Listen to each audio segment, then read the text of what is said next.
తెలంగాణలో కాంగ్రెస్ పార్టీ అధికారంలోకి వచ్చి ఏడాది పూర్తయింది. రాష్ట్రంలో కారు పార్టీని ఎదుర్కొని కాంగ్రెస్ పార్టీని అధికారంలోకి తెచ్చేందుకు ఆ పార్టీ లీడర్లు పెద్ద పోరాటమే చేశారు. ముఖ్యంగా ఖమ్మం జిల్లాలో అధికార పార్టీ నుంచి వేధింపులు ఎదుర్కొన్న నాయకుల్లో ఎక్కువ సంఖ్యలో ఉన్నారు. అయితే రాష్ట్రంలో కాంగ్రెస్ పార్టీ అధికారంలోకి రాగానే తమకు పెద్ద పెద్ద పోస్టులే దక్కుతాయని భావించారు. కానీ క్షేత్రస్థాయిలో ఎలాంటి పరిస్థితులు కనిపించకపోవడంతో వారంతా పార్టీ హైకమాండ్ తీరుపై గుర్రుగా ఉన్నారా?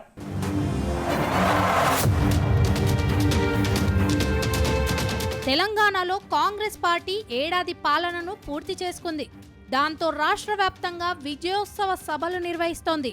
దాదాపు 10 ఏళ్ల తర్వాత కాంగ్రెస్ పార్టీ అధికారంలోకి రావటంతో నేతలతో పాటు క్యాడర్ కూడా ఫుల్ జోష్లో ఉన్నారు. ఇదే సమయంలో చాలా మంది లీడర్లకు నామినేటెడ్ పోస్టులు, ఇతరత్ర పదవులు దక్కటంతో ఖుషీ అవుతున్నారు. కానీ ఉమ్మడి ఖమ్మం జిల్లాలో మాత్రం పరిస్థితులు ఇందుకు పూర్తిగా విరుద్ధంగా ఉన్నట్టు తెలుస్తోంది. 10 ఏళ్ల పాటు జిల్లాలో కారు పార్టీకి ఢీకొట్టి అనేక కేసుల పాలైన తమను పట్టించుకునే నాదుడే కరువయ్యాడంటూ నేతలు, క్యాడర్ పూర్తి ఆవేదనతో రగిలిపోతున్నట్టు సమాచారం. గత బీఆర్ఎస్ పాలనలో కాంగ్రెస్ పార్టీ నాయకులు ఖమ్మం జిల్లాలో తీవ్ర ఇబ్బందులు పడ్డారు. అధికార పార్టీపై ప్రజా పోరాటాలు చేయటంతో అనేక మందిపై పదుల సంఖ్యలో కేసులు నమోదయ్యాయి. అయినా నాటి సర్కార్కు భయపడని లీడర్లు ఎప్పటికప్పుడు ఎండగడుతూ వచ్చారు.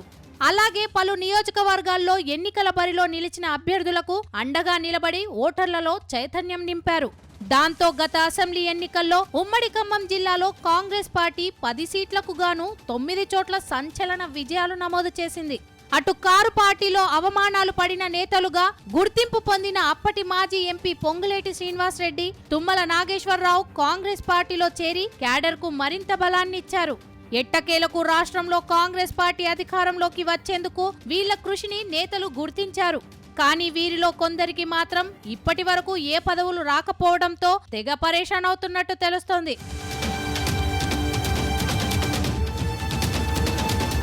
గత ఎన్నికల్లో వైరా, సత్తుపల్లి నియోజకవర్గాల్లో చాలా మంది లీడర్లు పోటీ పడ్డారు. వీరిలో వైరా నుంచి రామ్దాస్ నాయక్ కు కాంగ్రెస్ పార్టీ టికెట్ ఇవ్వటంతో ఆయన భారీ విజయం సాధించారు. అటు సత్తుపల్లిలో మట్టా రాగమయ్య కూడా విజయం సాధించారు. కానీ అప్పట్లో ఈ 2 సీట్ల కోసం తెగ పోటీ నెలకొనడంతో కొందరు నేతల్ని బుజ్జగించారు.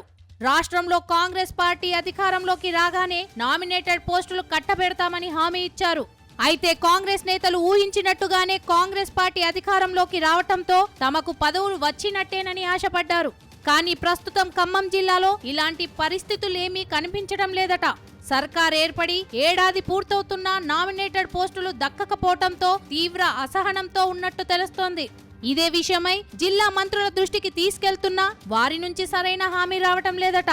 దాంతో పార్టీ కోసం కష్టపడి అధికారంలోకి తీసుకువస్తే మీరిచ్చే గౌరవం ఇదేనా అని లోలోన తెగమదన పడిపోతున్నారట.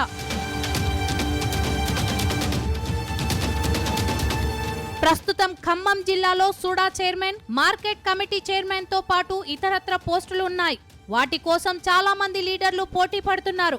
ఇప్పటికే డిప్యూటీ సీఎం బట్టి విక్రమార్క, మంత్రి పొంగులేటి శ్రీనివాసరెడ్డి కోటలో చెరొక్క నామినేటెడ్ పోస్టులను భర్తీ చేశారు.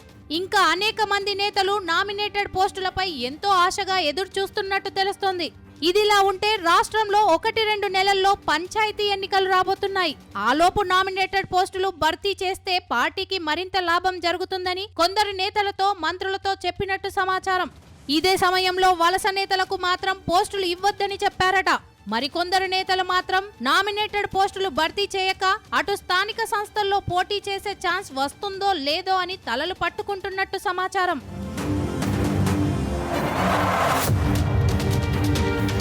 ఏది ఏమైనా పార్టీ కోసం కష్టపడిన నేతలకు మాత్రం పదవులు ఇవ్వాలని మంత్రులు, ఎమ్మెల్యేలను బహిరంగంగానే క్యాడర్ కోరుతోందట. అయితే పదవులు తక్కువగా ఉండటం, ఆశావాహులు ఎక్కువగా ఉండటంతో ఎవరికి న్యాయం చేయాలో తెలియక నేతలు తెగ ఆలోచిస్తున్నారట. మరోవైపు పదవుల పంపకాల్లో ఏమాత్రం తేడా వచ్చినా వర్గాలు, గ్రూపులు తయారై స్థానిక సంస్థల్లో ఇబ్బందులు వచ్చే ఛాన్స్ ఉందని నేతలు జాగ్రత్త పడుతున్నట్టు తెలుస్తోంది. అందుకే నామినేటెడ్ పోస్టుల భర్తీపై ఆచితూచి అడుగులు వేస్తున్నట్టు సమాచారం. చూడాలి, పోస్టుల విషయంలో పార్టీ పెద్దలు ఎలాంటి నిర్ణయం తీసుకుంటారో తెలియాలంటే మాత్రం కొద్ది రోజులు ఆగాల్సిందే అంటున్నారు.